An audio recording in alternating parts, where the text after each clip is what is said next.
नमस्कार, जनसत्ता के news bulletin में आपका स्वागत है। मैं शुभम देश दुनिया की तमाम बड़ी खबरों के साथ मैं हाजिर हुआ हूं। आज देश के लिए फिर से गर्व का दिन रहा था। आज भारत के इसरो ने, जो अंतरिक्ष संस्थान है, उसने एक नया उपकरण लॉन्च किया है, आदित्य L1। ये सूर्य की परिक्रमा करेगा और वहां पर जाकर सूर्य के बारे में जानकारी इकट्ठा करेगा। देखिए इसके बारे में तमाम जानकारियां। लॉन्च हुआ आदित्य L1, सूरज के राज खोलेगा हिंदुस्तान। इसरो का नया कीर्तिमान, अब सूरज पर होगा भारत। आदित्य L1 सफल हुआ तो इन देशों के लिस्ट में शामिल होगा भारत। जाने आदित्य L1 का सफलता से भारत को क्या क्या मिलेगा। 5, 4, 3, 2, 1, 0।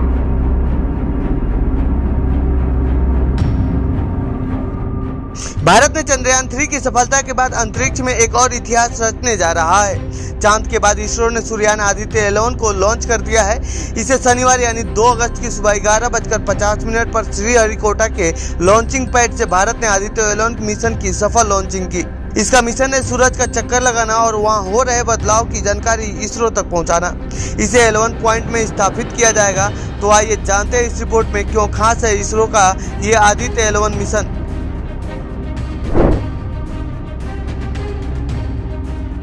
दरअसल आदित्य L1 भारत का पहला पूर्ण और सौर मिशन है और इसी के साथ हिंदुस्तान सूरज का अध्ययन करने वाले देशों की कैटेगरी में अब शामिल हो जाएगा। आदित्य L1 की लॉन्चिंग के बाद कई चरणों में इसे पृथ्वी की कक्षा से बाहर किया जाएगा और सूरज की ओर भेजा जाएगा। श्रीहरिकोटा के सेंटर से जब आदित्य L1 को लॉन्च किया गया तो उस समय इसरो चीफ एस सोमनाथ, केंद्रीय मंत्री जितेंद्र सिंह समेत इसरो के तमाम बड़े वैज्ञानिक मौजूद रहे। भारत की स्पेस एजेंसी इसरो ने Suryayaan mission Aditya L1 mission launch कर दिया है और सूर्य के अध्ययन की ओर अपना बड़ा कदम बढ़ा दिया है। पहला चरण आदित्य L1 का सफल रहा। इस मिशन का मकसद सूर्य के L1 पॉइंट पर जाकर सूर्य की परिक्रमा करना है। सूरज और पृथ्वी के बीच आने वाला L1 एक ऐसा पॉइंट है जहां से 24 घंटे 7 दिन सूरज पर नजर रखी जा सकती है।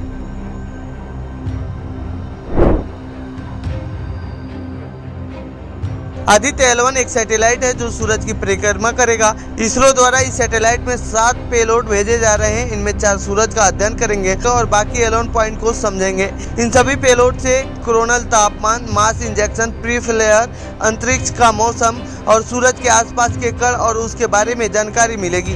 तमाम पेलोड तस्वीर खींचने से लेकर तापमान मापने और अन्य रिसर्च करने के काम आएंगे। बता दें कि भारत से पहले अमेरिका, जापान, यूरोप, चीन भी अपने सौर मिशन लॉन्च कर चुके हैं।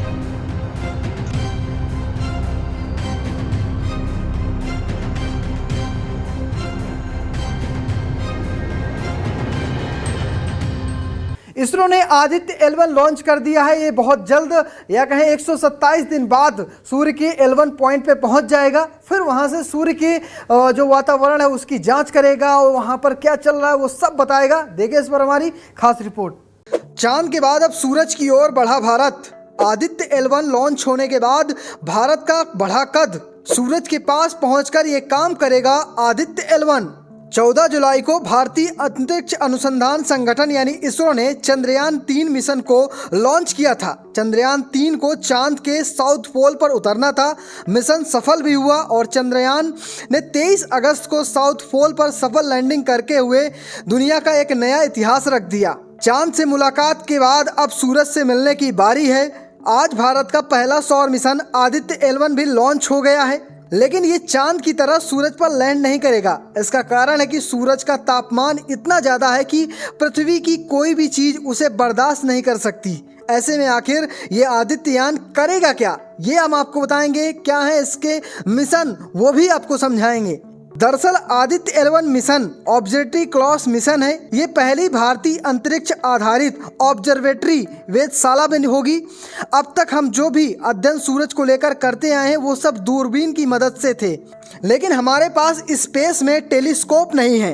भारत में रहकर दूरबीन की मदद से सूरज की सतह को देख पाना मुमकिन ही नहीं हो पा रहा था। सूरज के वातावरण को समझा नहीं जा सकता था जो धरती से बिल्कुल अलग है। कोरोना आखिर इतना गर्म क्यों होता है, इसकी पूरी क्या जानकारी है, ऐसे तमाम सवाल है जिनका जवाब धरती से नहीं मिल रहा था, वो अब अंतरिक्ष में जाकर मिलेगा। भारत का आदित्य L1 पॉइंट में रहकर सूरज की गतिविधियों पर नजर रखेगा। सूरज की अपनी ग्रेविटी है और धरती की अपनी ग्रेविटी है। वो स्थान जहां सूरज और धरती दोनों की ग्रेविटी संतुलित हो जाती है उस जगह लैंगर पॉइंट कहा जाता है। धरती से सूरज की दूरी करीब 18 करोड़ किलोमीटर है। इस दूरी पर 5 लैंगर पॉइंट हैं। इनमें L1, L2, L3, L4 और L5 के नाम से जाना जाता है। इनका नाम 18वीं सदी में रखा गया था। L1, L2, L3 स्थिर नहीं है, इनकी स्थिति बदलती रही है, जबकि L5 और L4 की स्थिति हमेशा नहीं बदलती है। L1 पहला पॉइंट है जो धरती से 15 लाख किलोमीटर दूर है। क्या है आदित्य L1 का मकसद? पहला, सूर्य के आसपास के वायुमंडल का अध्ययन करना। दूसरा, क्रोमोस्फेरिक और कोरोनल हीटिंग की स्टडी करना। सौर कोरोना और भौतिकी और इसका तापमान नापना। कोरोनल और कोरोनल लूप प्लाज्मा का निदान करना, इसमें तापमान, वेग और घनत्व की जानकारी निकालना। सूर्य के आसपास की हवा की उत्पत्ति, संरचना और गतिशीलता को जांचना।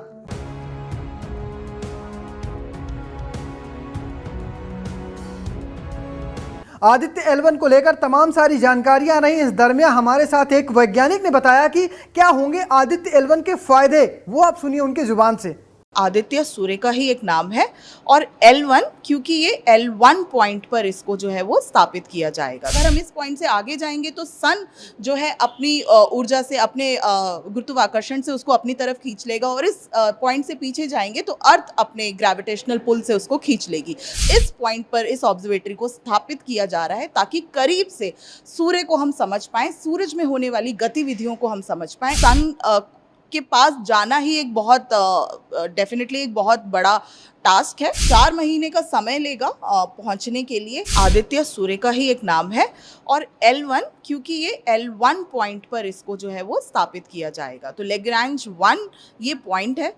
लेग्रांज 1 को अगर हम समझें तो ये 2 खगोलीय पिंड के बीच का वो बिंदु होता है जहां पर दोनों पिंडों का गुरुत्वाकर्षण बल जो है वो काम नहीं करता। तो यहाँ पर जो है किसी भी तरीके की आकर्षण नहीं रहेगा। मतलब अगर हम इस पॉइंट से आगे जाएंगे तो सन जो है अपनी ऊर्जा से, अपने गुरुत्वाकर्षण से उसको अपनी तरफ खींच लेगा और इस पॉइंट से पीछे जाएंगे तो अर्थ अपने ग्रेविटेशनल पुल से उसको खींच लेगी। तो L1 पॉइंट वो एक सेफ पॉइंट है, बीच का बिंदु है जहां पर दोनों की ऊर्जाएं जो हैं, दोनों का गुरुत्वाकर्षण काम नहीं करेगा। तो इस पॉइंट पर इस ऑब्जर्वेटरी को स्थापित किया जा रहा है ताकि करीब से सूर्य को हम समझ पाएं, सूरज में होने वाली गतिविधियों को हम समझ पाएं, उसके बाहरी एटमॉस्फेयर, उसके टेम्परेचर और उसमें होने वाले केमिकल प्रोसेस को हम समझ पाएं। कैसे, ये कितना चैलेंजिंग है ये प्रोसेस? बिल्कुल, ये बिल्कुल बहुत चैलेंजेस है। पहले तो चैलेंजिंग है क्योंकि सन के पास जाना ही एक बहुत डेफिनेटली एक बहुत बड़ा टास्क है और साथ ही साथ उसको समझना, क्योंकि सन के अंदर जिस तरीके की गतिविधियाँ होती हैं, जिस तरीके के केमिकल प्रोसेस होते हैं, सन के फ्लेयर्स जो होते हैं उसकी 11 साल की साइकिल में सन किस बहुत तरीके की तरंगे उत्पन्न करता है अपने से। वो इतनी खतरनाक है कि वो डिस्ट्रक्शन क्रिएट कर सकती हैं। हमारे नेचर ने हमें बहुत अच्छे से बनाया है क्योंकि हमारे पास, अर्थ के पास हमारा एक प्रोटेक्टेड स्फेयर है। हमारे पास इस तरीके की तरंगे जो हैं वो नहीं पहुंचती। लेकिन अगर वो तरंगे सन से रिलीज फ्लेयर्स, अगर हमारे ऑलरेडी जो स्पेस के अंदर डिप्लॉयड क्राफ्ट्स हैं, अगर उनमें से किसी को हिट कर जाती हैं तो बहुत डिस्ट्रक्शन जो है वो हो सकती है। सूर्य के किस पार्ट को ये टच करेगा, कहाँ पहुँचेगा और कितना टाइम लगेगा पहुँचने में? जी, 4 महीने का समय लेगा पहुंचने के लिए। 5 साल तक आगे आने वाले समय में 5 साल का इसका ड्यूरेशन है कि ये इसकी स्टडी करेगा।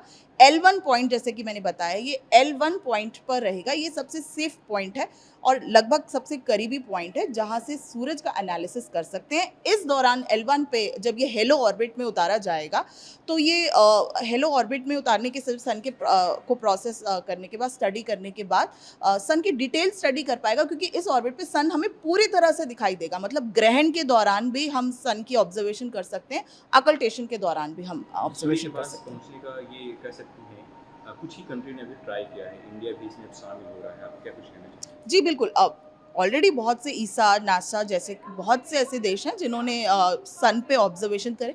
भारत के पास सन ऑब्जर्वेटरी नहीं थी।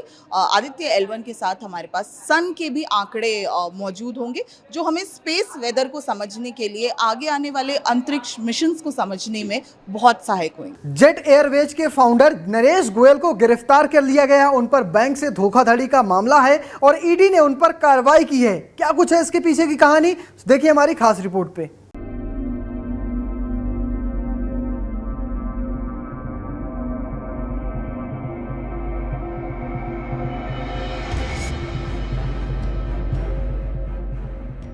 जेट एयरवेज के फाउंडर नरेश गोयल को गिरफ्तार कर लिया गया है। उनकी गिरफ्तारी मनी लॉन्ड्रिंग के मामले में हुई है। कैनरा बैंक से जुड़े 538 करोड़ रुपए की धोखाधड़ी के मामले में ईडी ने उन्हें गिरफ्तार किया है। कल उन्हें कोर्ट में पेश किया जाएगा। क्या है पूरा मामला? जेट एयरवेज काफी टाइम से बंद पड़ी थी। इसी बीच नरेश गोयल पर ईडी का शिकंजा कसता चला गया। ईडी ने नरेश के साथ कई और लोगों पर धोखाधड़ी का नया मामला दर्ज किया। इस मामले पर उनके 8 ठिकानों पर छापेमारी की गई। 538 करोड़ रुपए के बैंक फ्रॉड के मामले में अपनी शिकायत में कैनरा बैंक ने आरोप लगाया था कि उसने जेट एयरवेज लिमिटेड को 848.86 करोड़ रुपए के ऋण मंजूर किए थे, जिनमें से 538.62 करोड़ रुपए बकाया है।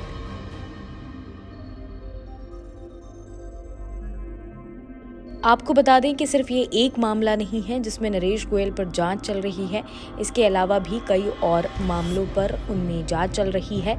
आपको बता दें कि कभी देश की सबसे बड़ी प्राइवेट एयरलाइन रही जेट एयरलाइन अपने भारी भरकम कर्ज और नकदी संकट के चलते अप्रैल 2019 में बंद हो गई। यूएई के बिजनेसमैन मुरारी और लंदन की कंपनी कार्ल रॉक कैपिटल और कंसोर्टियम ने जून 2021 में इंसॉल्वेंसी प्रोसेस में जेट एयरलाइन को खरीदा था। इसके बाद से एयरलाइन में रिवाइवल की प्रोसेस चल रही है। विवादों में फंसने के बाद से जेट एयरवेज के मामले में कई एजेंसियां चल रही हैं। इनमें ईडी, सीबीआई, इनकम टैक्स और एसएफआईओ शामिल हैं।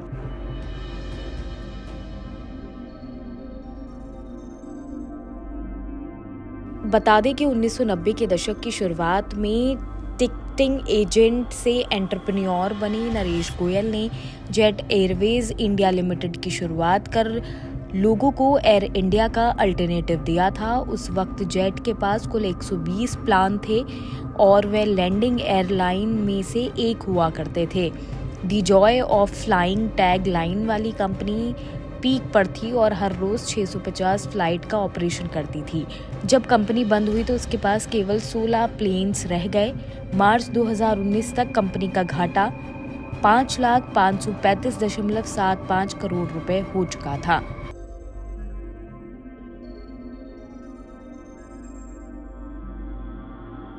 आज छत्तीसगढ़ के रायपुर में कांग्रेस के पूर्व अध्यक्ष राहुल गांधी ने बड़ी हुंकार भरी है और इस दरमियान उन्होंने भाजपा पर जमकर निशाना साधा है। क्या कुछ कहा वहां पर राहुल गांधी ने, वो आपको सुनवाते हैं। देखिए, एक बात मैं साफ करना चाहता हूं। बीजेपी और नरेंद्र मोदी जी हिंदुस्तान के 2-3 अरबपतियों के लिए काम करते हैं। नाम आप जानते हो। कुछ ही दिन पहले दुनिया के सबसे बड़े फाइनेंशियल अखबारों में अदानी जी के बारे में कहानी आई, आर्टिकल छपा। दुनिया के सबसे बड़े फाइनेंशियल न्यूज़पेपर में लिखा था, अदानी जी जो नरेंद्र मोदी जी के करीब हैं, उन्होंने हिंदुस्तान से हजारों करोड़ रुपया बाहर देशों में भेजा और उस पैसे से स्टॉक मार्केट में अपने शेयर्स का दाम बढ़ाया और उस पैसे से अदानी जी आपकी जो पूंजी है, आपका जो इंफ्रास्ट्रक्चर है, आपके जो एयरपोर्ट हैं, सुना है अब रेलवे स्टेशन भी उनको दिए जाएंगे।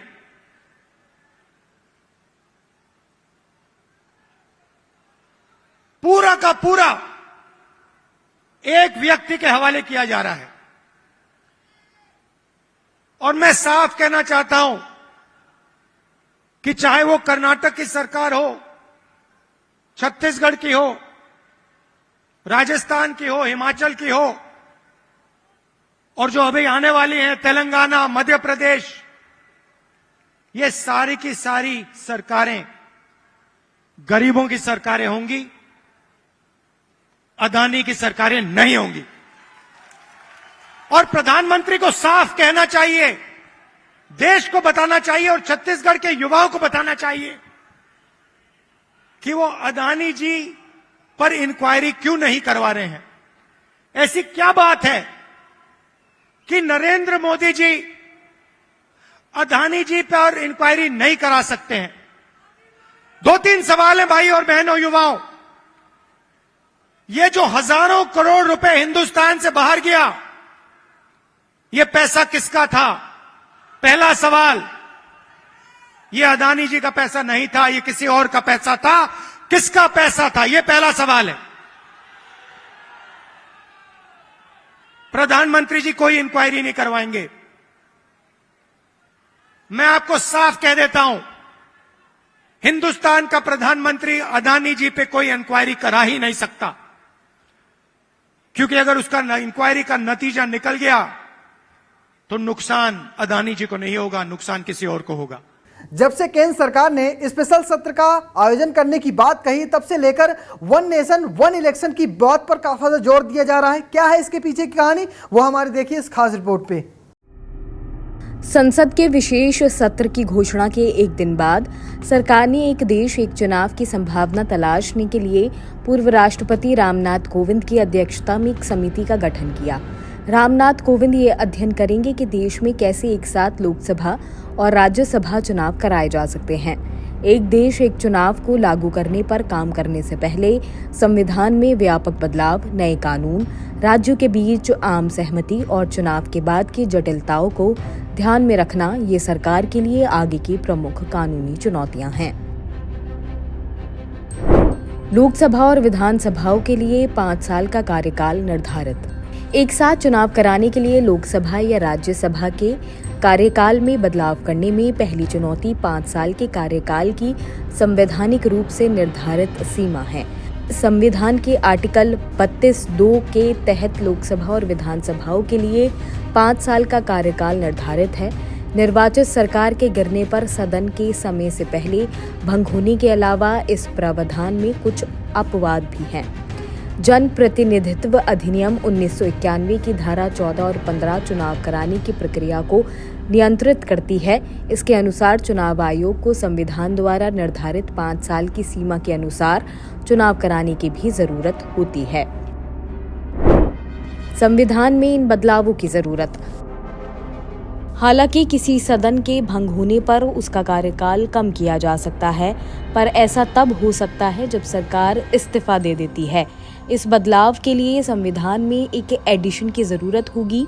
इन प्रावधानों में संशोधन के लिए संसद के दोनों सदनों में 2/3 बहुमत की आवश्यकता होगी। हालांकि इस संभावित संशोधन के लिए आधे राज्यों के समर्थन की जरूरत नहीं हो सकती है, लेकिन अगर विधानसभा को तोड़ने पर विचार किया जाता है तो राज्य की सर्वसम्मति महत्वपूर्ण होगी। संविधान का अनुच्छेद 356 किसी राज्य में राष्ट्रपति शासन लगाने का प्रावधान करता है, जो किसी राज्य में चुनाव में देरी का एक अपवाद है। हालांकि राष्ट्रपति शक्ति का प्रयोग राज्यपाल की सिफारिश पर तभी कर सकते हैं जब राज्य में संवैधानिक मशीनरी खराब हो। इसमें संशोधन की भी जरूरत पड़ सकती है। कानून में इन बदलावों के बावजूद चुनाव के बाद गंभीर मुद्दे होंगे। त्रिशंकु विधानसभा की स्थिति में जब कोई एक पार्टी बहुमत हासिल करने में विफल रहती है तो समय से पहले चुनाव होने की संभावना होती है। दल बदल की निर्धारित अवधि से पहले चुनाव में मुख्य कारण। 10वीं अनुसूची के तहत दल बदल भी निर्धारित अवधि से पहले चुनावों में प्रमुख कारक है। जब कोई निर्वाचित सदस्य अपनी पार्टी बदलता है तो वह नए सिरे से चुनाव लड़ सकती है और फिर से सदन में प्रवेश कर सकती है। 2018 में एक ड्राफ्ट रिपोर्ट में विधि आयोग ने एक साथ चुनावों के 5 साल के कार्यक्रम को ध्यान में रखते हुए केवल अवधि की याद दिलाने के लिए मध्यविधि चुनावों का प्रस्ताव रखा। तो फिलहाल आपको कैसी लगी हमारी ये न्यूज़ बुलेटिन, कमेंट बॉक्स में बताइएगा। वहीं देश दुनिया की तमाम बड़ी खबरों के लिए जनसत्ता को यूट्यूब में सब्सक्राइब करिएगा।